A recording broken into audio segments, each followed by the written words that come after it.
Hi, welcome. This is Dr. John DeMartini. This is one of the most amazing and inspiring shows that you can listen into. If you want to be on the edge of your seats, if you want to open up your heart, if you want to expand your mind, and you want to meet incredible people, stay tuned because you're just about to experience a transformative radio show that will change your life. And you're listening to the Dr. Pat Show that's coming up right next.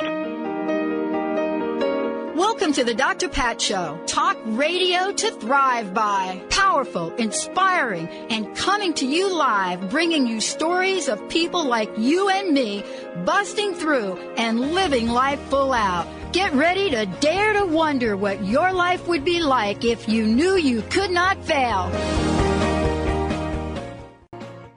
Hey, everybody. Welcome, welcome, welcome. It's so great to have all of you tune us in and turn us on. We have got a great show for you today. Both hours are all about looking at oneself, but understanding what keeps us back, what holds us back. But what if you had the courage to change everything? Hello, Mr. Benny. I want to just give you a shout out, say hi to you. Hey, Pat. Yeah, the courage to change everything. Mm-hmm. Many of you know, and Benny knows this, that from day one, we took on the conversation that said or asked, what would you do if you knew you could not fail?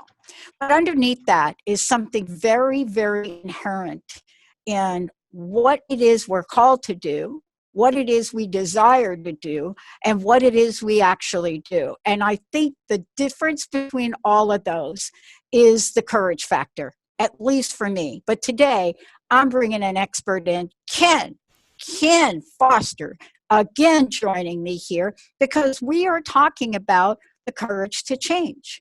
And what that means is for everybody, it's going to be different. And this is part of the show today.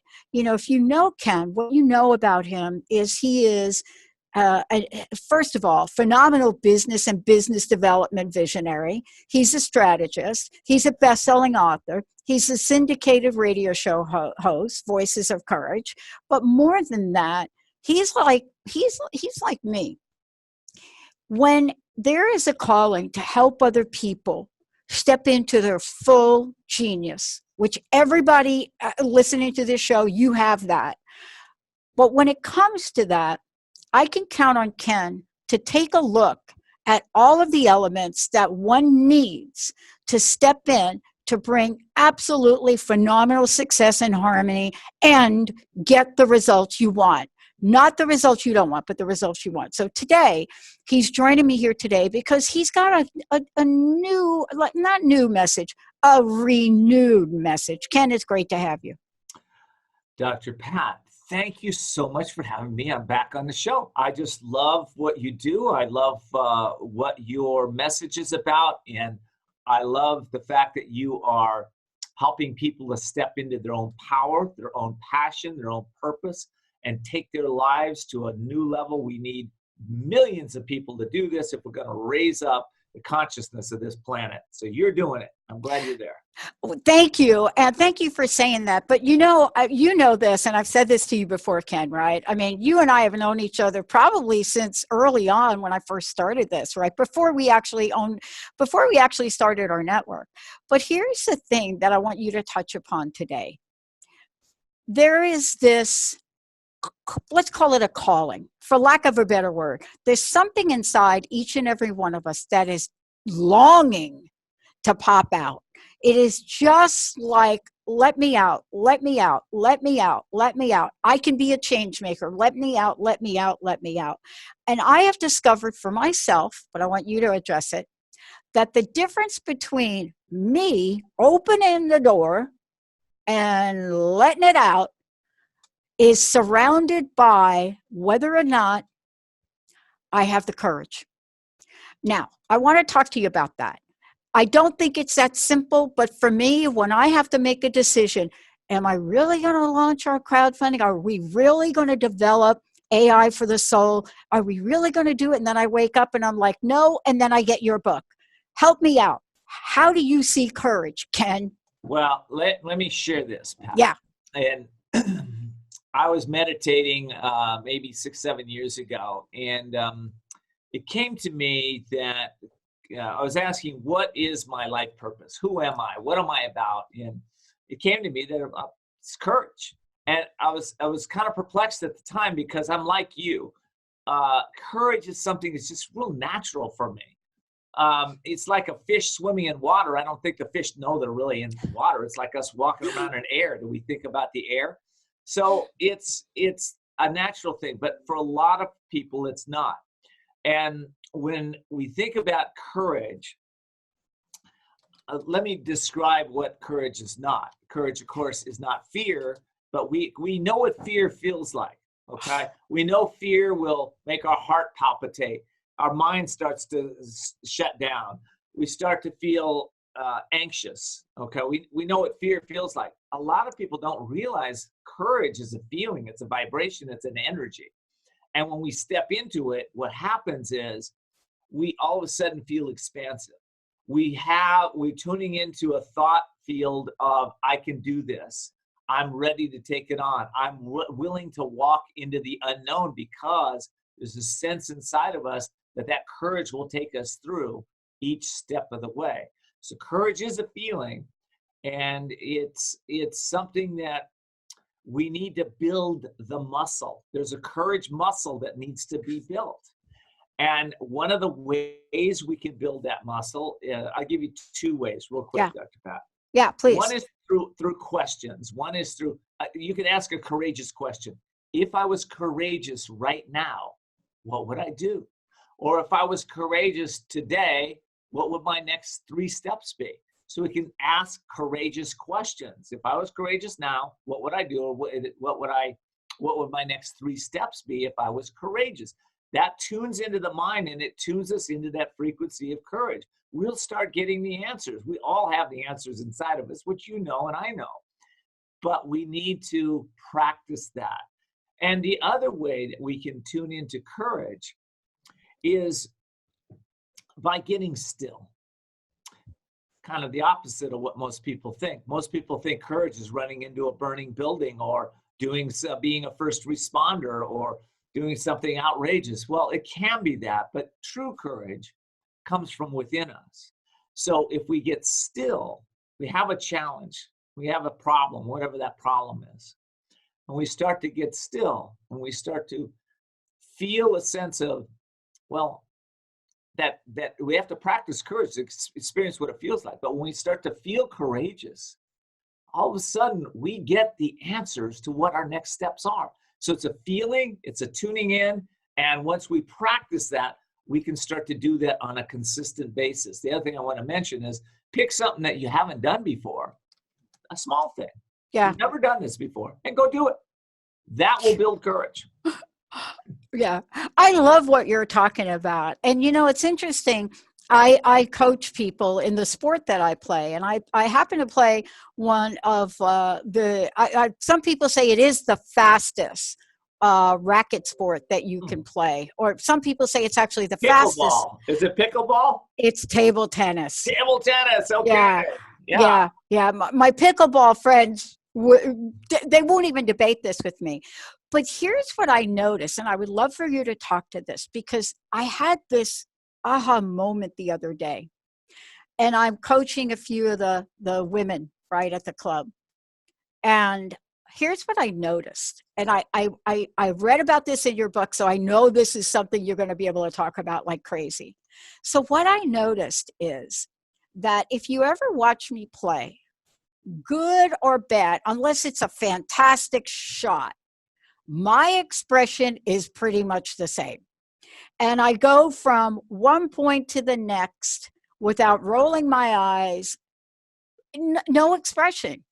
And I have a nickname that people give me for that, but it's because of what you just said.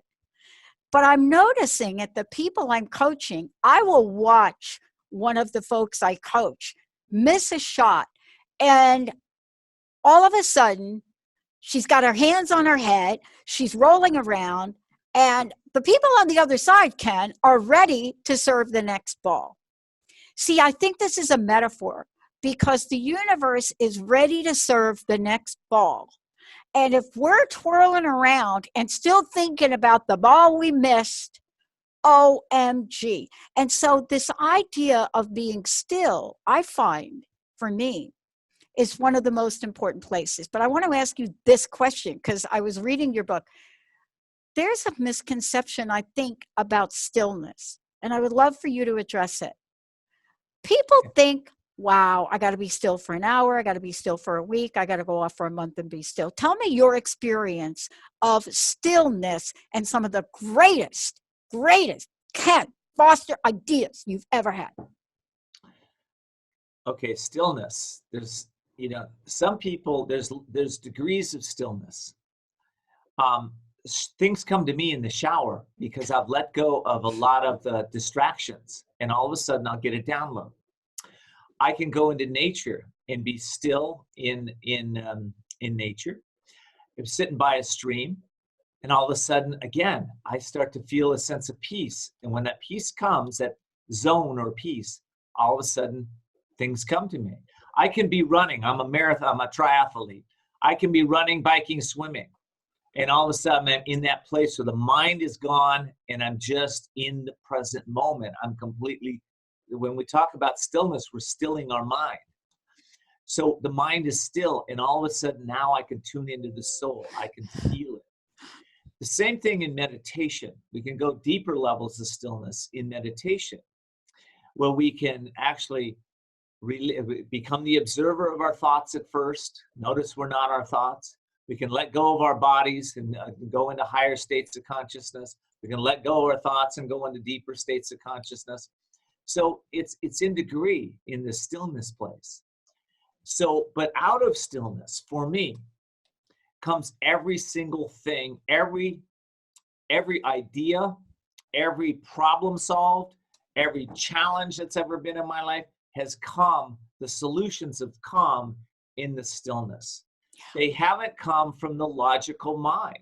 Now, that's not to say I don't use my logical mind. Right. Once I get the solution, then I use the logic. But the solution doesn't come from my logical thinking most of the time. It comes from this other place. Does that make sense? It does. And so that leads me to talk with you about, look, there are so many things, Ken, that you've done, things you've talked about, books you've written, people you've worked with, successes that you've seen happening, right? But you and I have made a realization of something. And one of the things that I think we made a realization of is that things are moving so quickly that my language now, but I like you to talk about it. Things are moving so quickly that we have to have a new energy of courage, as you say, to change everything, and to change things sometimes. What did my mama used to say? Honey, faster than you could shake a stick, she would say with her Southern accent. Let's talk about this in the context of what you've created, Courage to Change, right? Yes. And that aspect of it that you work with successful and almost successful people about. Well, I've worked with successful people for a couple decades, and at first I was a student and I studied them, and I studied the philosophies of the East and the philosophies of the West, and I studied the change makers of the East and the change makers of the West and the success principles, and I really delved deep into it because I really got early on that the mind is the cause of our bondage and the mind is the cause of our success. So I realized that we need to use the mind in a way that works, in a way that we can create success. Now that I've said that, with courage is the bridge between failure and success.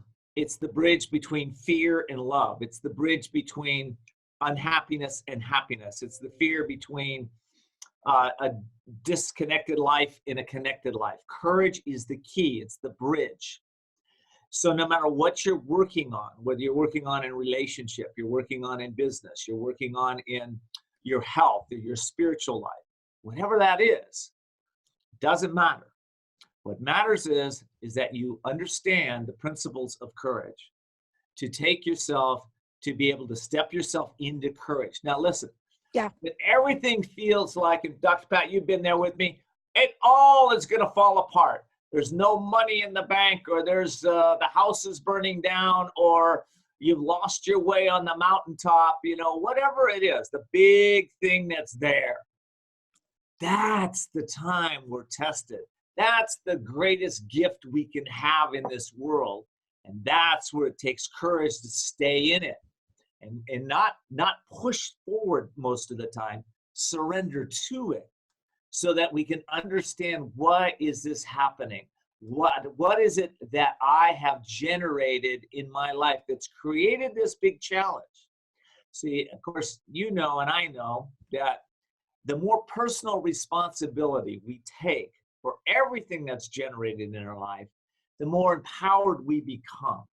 The less we blame the world, the president, the guy next door for our problems, or our wife or our family, the more we're empowered. Now, it takes courage to do that, because let me tell you what you were talking about. You're talking about being able to hit a ball or play the game with dispassion. We're passionate, but we're not. We're just dispassionate. Oh yeah, I hit the ball, went off. Oh yeah, I made a strike. We feel it. It feels good either way, but because we're dispassionate, we're not attached to the outcome. We're not connected to it. It has to look a certain way. We're in a place of the zone, and we get to the zone by doing the work, the courageous work it takes to get ourselves out of a place of living from emotion instead of living from soul and spirit. I love this. I love this because as I was reading your book, look, I'm jumping out of my chair here. Can you see me? I can see you. One of the things that I grabbed onto and I wrote it down, and I've heard you say this before, but for some reason it's hitting me now differently, right? And so one of the things that I was really struck by, and I think many people are, is this idea that we think we can think ourselves forward, right? So let me just say it a little bit differently. And I think that what you talk about is you talk about the fact that we are great. I think this is your quote. I think you say something like, your greatest thinking will most likely keep you stuck and spinning in circles. And why am I relating to that? Because I have been there. I know the people listening have been there, and I know you have been there, because you cannot take person to a place that you haven't gone yourself. So I know that about you, Ken. Every time I interview you and you write something. But this particular message from you is, and if we don't talk about it, we'll miss it. Because in the end, what you're saying is, if we infuse ourselves, right, or if we infuse our mind with wisdom, then we will perhaps experience the slide and glide. Help us talk about this from your perspective today, where you're connecting the mind with wisdom, right? Because a lot of people think, oh, let me think my way to wisdom. But I don't think that's what you're saying. It's not what I've realized. Yeah. And so the quote, that I give everybody is that your greatest thinking has got you where you are. Okay. Admit it. You've really, everybody's really trying to think, wow, I can overcome this. I can do this. Your greatest thinking has got you where you are. And your greatest thinking will not get you out of where you are. You've already tried it. Here's the biggest stopper to everybody moving forward, myself included. It's called receptivity. If we are not receptive to new ways of thinking, new ways of seeing, new ways of acting, we'll stay stuck the same way. One of my greatest gifts that I've worked on, I guess has become a gift because I've worked on it. It's helping people to see the unseeable, know the unknowable, and do the impossible. But the first part is you've got to be able to tune in and let go of this mind that's got you where you are. So how do we do that? For me, I'll tell you a story. Yeah. I was driving with my wife when we first met about 20-something years ago. And she would tell me, go left, Ken. And I'd go, but honey, I'm looking on the map. If we go left, there's going to be traffic. They're rebuilding the road. It's going to take us forever. I can't go left. We need to go right. This is the best way. And I go right, and inevitably there'd be an hour wait. Now, I did this maybe 20 times till I finally got it. Sometimes guys are a little slow, I guess. But at least I was. I didn't say that. Okay, at least I was. But listen, my wife is very intuitive, and she was tuning into her intuition.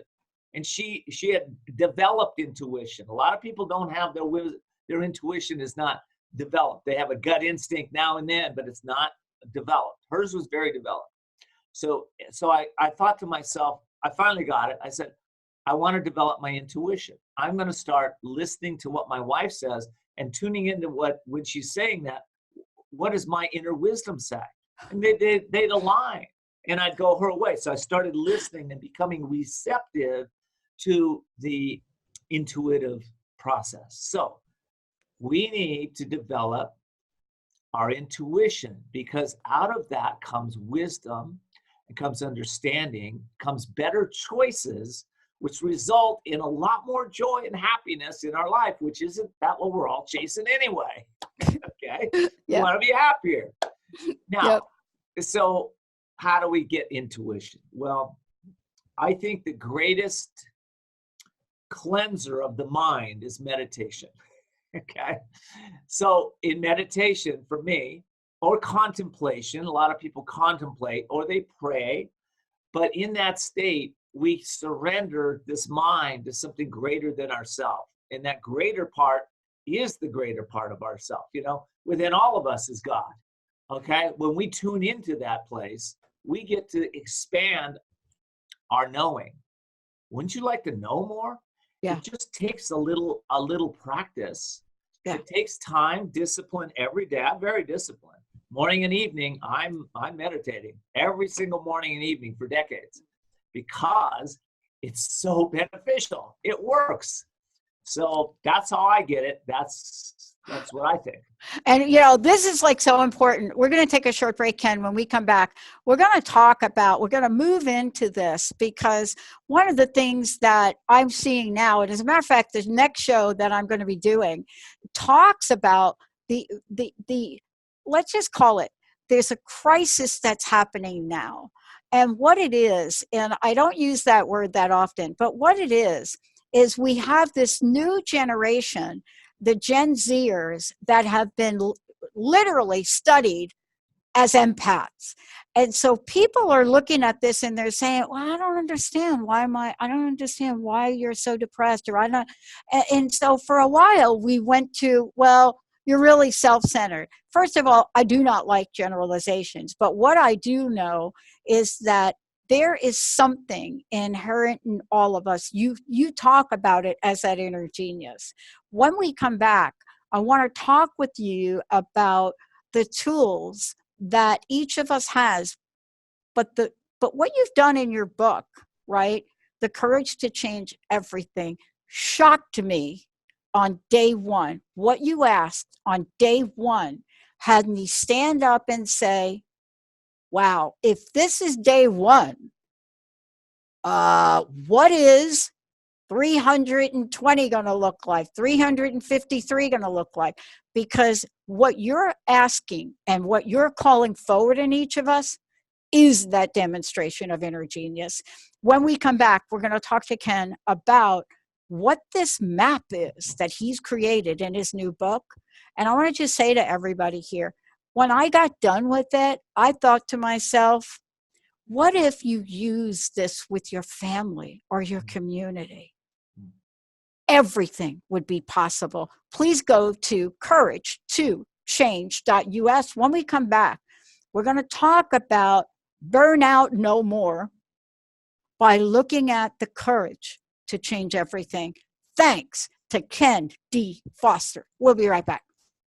Hey, everybody. Welcome back. Welcome back. Ken, one of the things right away, Ken Foster joining me here today. One of the things I want to do is, would you please let people know how to find out more about you, how to get their own copy of the book, and anything else that you want to share with folks today?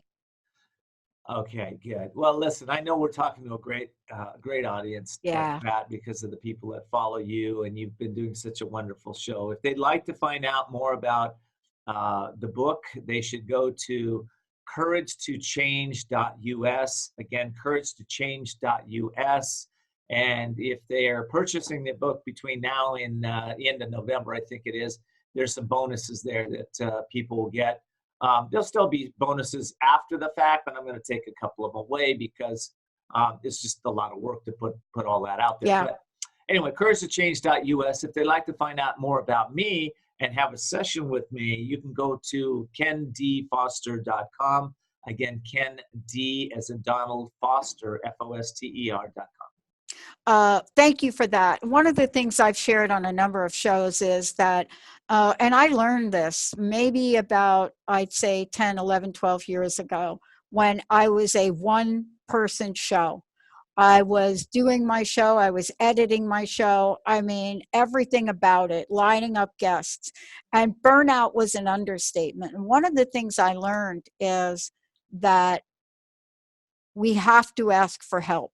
If you have a dream and the dream starts to grow, it becomes that thing which requires other people to assist you. I learned that. To this day, I have coaches that I can call upon to say, look, I want to change something and we're doing, I'm a little bit concerned about telling my team about, and I ask for help. And I think that's what you're offering, because this is not something that you picked up overnight. This is your lifetime of potholes you stepped in and stepped out of failures that you may have had, or decisions that you may have made where you've learned from. And I know that. And the reason I know that, Ken, about you is because I want to talk about day one. And I would not be here if I didn't have the coaches in my life that I need to take this vision to where we're going in 2020. But here's what I want to talk about. Day one in your book. I looked at this and I am telling you right now, this is going to be a must read for my team. And we are going to do this together on day one, coming out of 2020 as a team. I went to day one and I thought I made a mistake, Ken. I thought he can't possibly. Day one? Is that a typo? I want to read something from it. This is the quote by Cora Harris. The bravest thing you can do when you are not brave is to profess courage and act accordingly. Now, one of the first books I received when I was really very, very sick, even before I was sick, but I was struggling in my educational program, was a book by a woman named Catherine Ponder. And the book was The Dynamic Laws of Prosperity.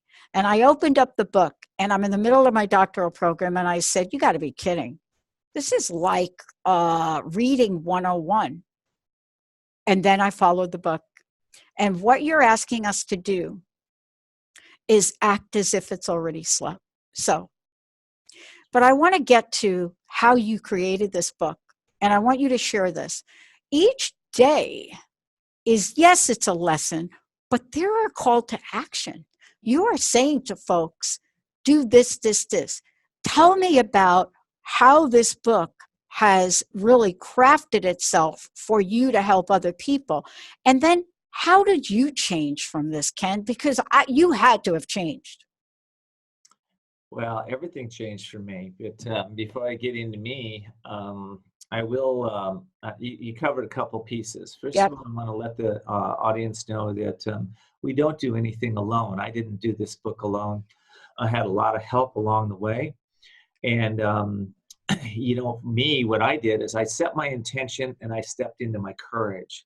And I didn't know how this book would come out. I didn't even know if it would come out. The same happens with all of my books. And then the people, the places, and the things all show up. I love what you said about your radio show, doing it all alone. That's how I started. I had people show up, and I think of my producer, Rob Spence, who showed up and said, Ken, why don't you let me screen all your guests and book all the shows for you? I said, Rob, I don't have the money to pay you right now. I don't care. I want to do it for you. I want to just hang around you. I want to be with you. Great. Okay. So I set the intention maybe 2 weeks before that. Maybe it was a week. I'm done doing this alone. I don't know how I'm going to do it, but I'm done doing it. And it showed up. Okay. The piece about doing it alone, I've addressed that with the bonuses, actually. There's a Facebook site you can Google. It's called A Million Acts of Courage. And I've started that for all of us to post our courageous acts, to not only affirm that we are courageous and we're stepping into that, but for others to see those acts and go, I can do that. I can maybe have that hard talk with my spouse that I needed to talk about. I can look at my finances in a way that create a plan so I'm not stuck where I am. I can do that. And the other thing, I found that when I created, actually my last book, I guess it was, I put together a group around me. I put together some best-selling authors. I said, well, what do best-selling authors want? I know they all want to sell 1 million books. Why don't I don't know how to do that. Why don't I put people around me that know how to do that? So I courageously asked people like John Assaraf from The Secret. Yeah. Debbie Ford, Ariel Ford, one of the top publicists in the nation.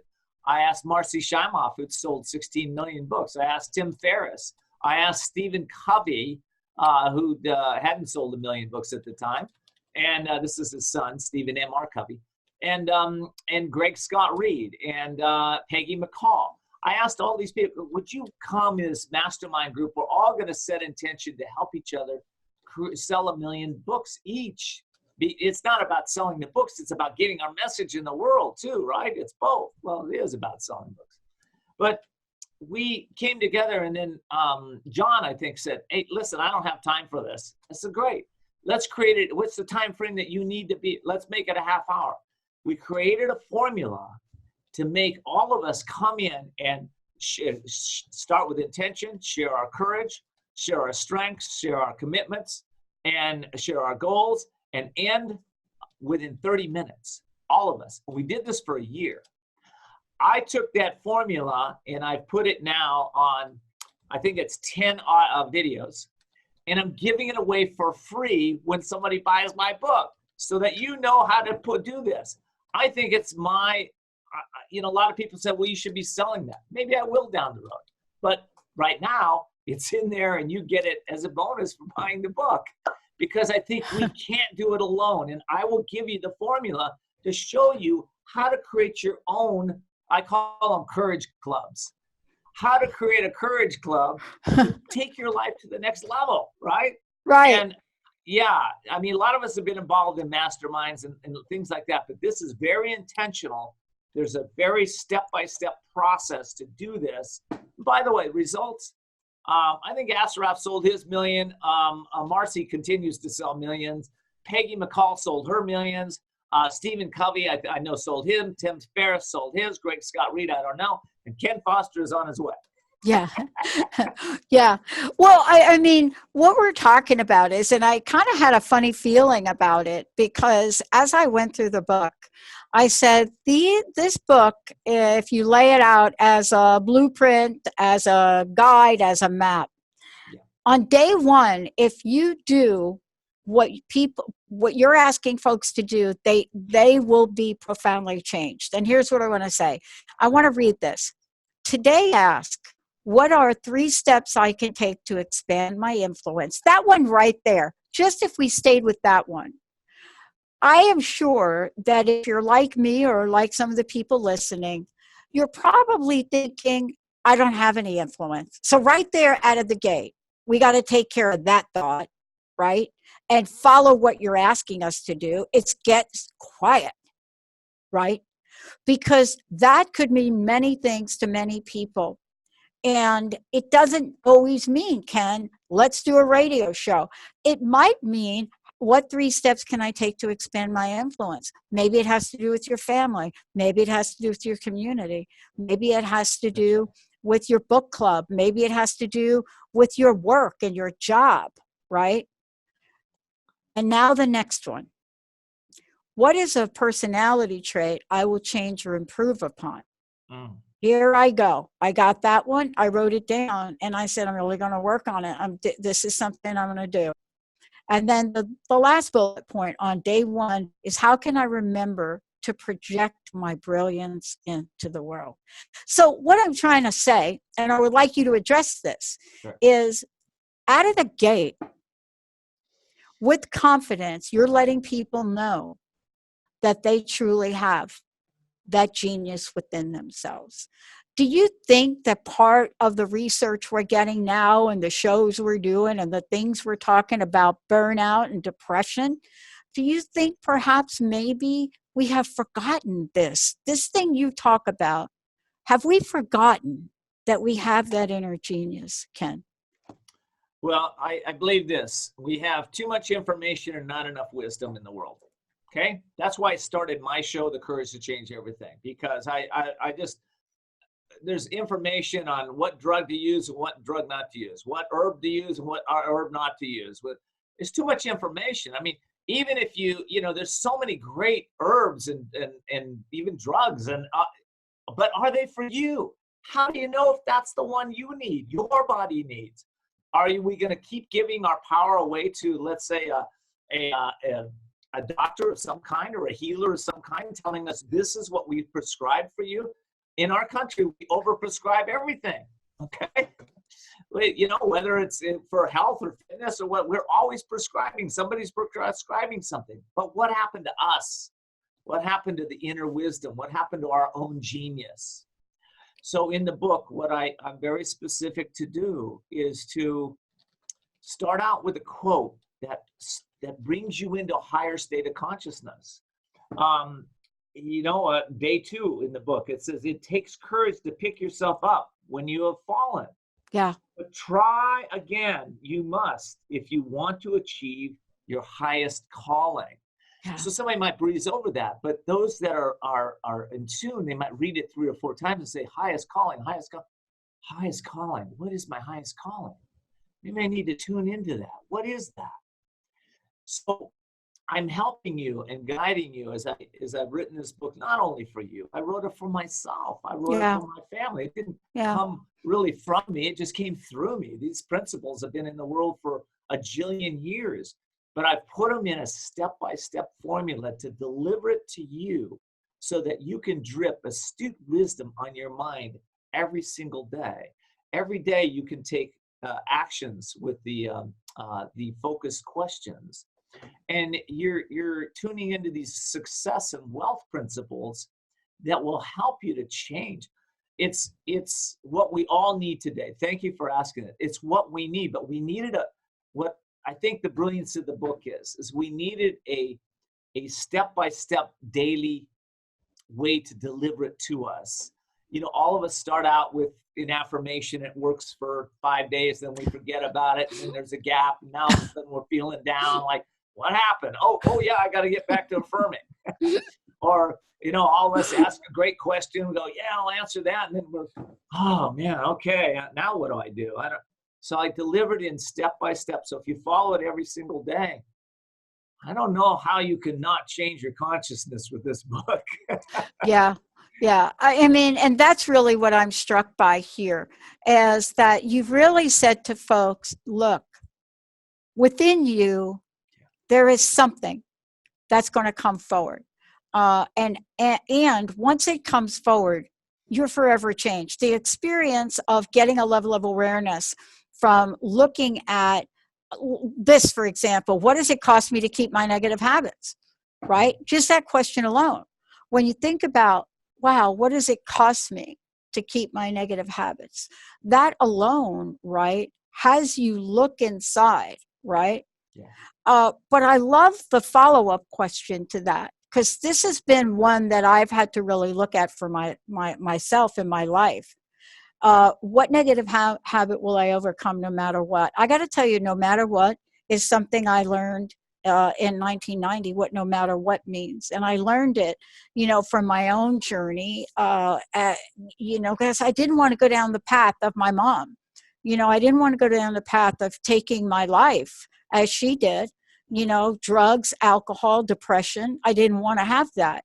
Or my sisters, for that matter, drugs, alcohol, depression, addiction, they're all gone. And they left this planet way before their lives had an opportunity to accelerate. So the no matter what, I got to ask you about it, because sometimes we will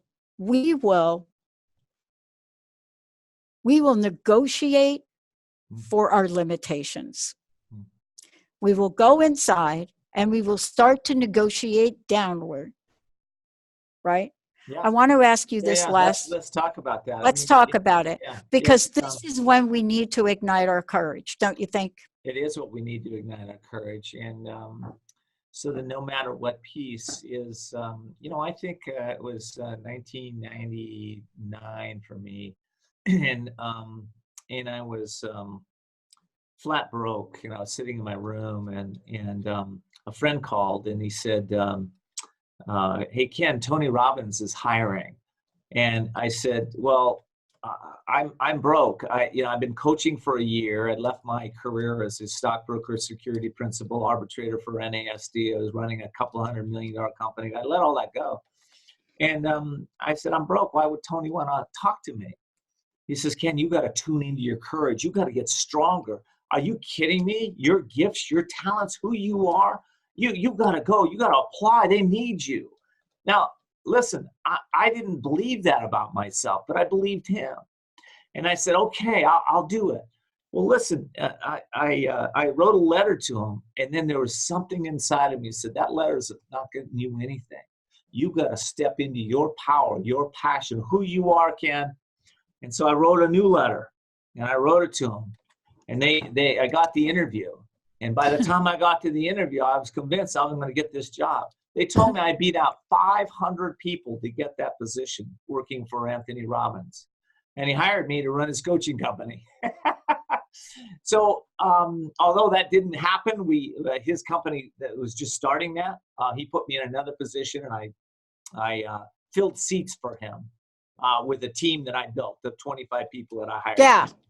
But listen, the point is, right? The point is this courage piece, right? We got to tune into that. We got to listen to that. I'm not sure I answered your question. Yeah, you did, because we've got to tune into it. And, part of what I'm struck by as I continue to look at this is there are 3 things that I learned that I just want to talk to, right? And that is, 1, integrity. And I studied integrity and in school as part of studying broken promises. And what I discovered, that people were very clear. They came up with 5 points about what integrity means. And by the way, it's one of the most used words in our culture, whether it's corporations or otherwise, and it's one of the least researched and understood. So there is a set of integrity that we have to apply to ourselves to really live up to the no matter what. But here's the question, right? Don't we get to reinvent ourselves every day in any way? Doesn't matter where you've been, doesn't matter how many failures you've had, doesn't matter how many successes that took you down dark paths. It doesn't matter. Every day is a choice. Every day I choose to be in a wonderful relationship with my wife, or I can choose to create conflict and be right.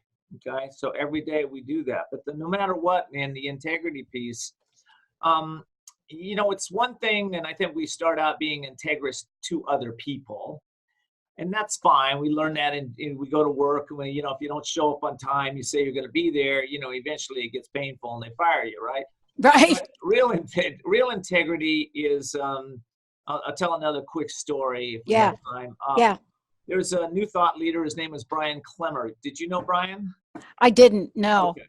Well, Brian was a West Point graduate, and he created a wonderful company to empower business leaders to step into their power. And I was able to be on stage with him at one point and then interview him afterwards. We did an interview, and I said, Brian, let's talk about integrity. And he said, well, let me tell you a story about integrity. He says, I was asked to do a speaking gig for a friend and for free. And he said, sure, I'll do it.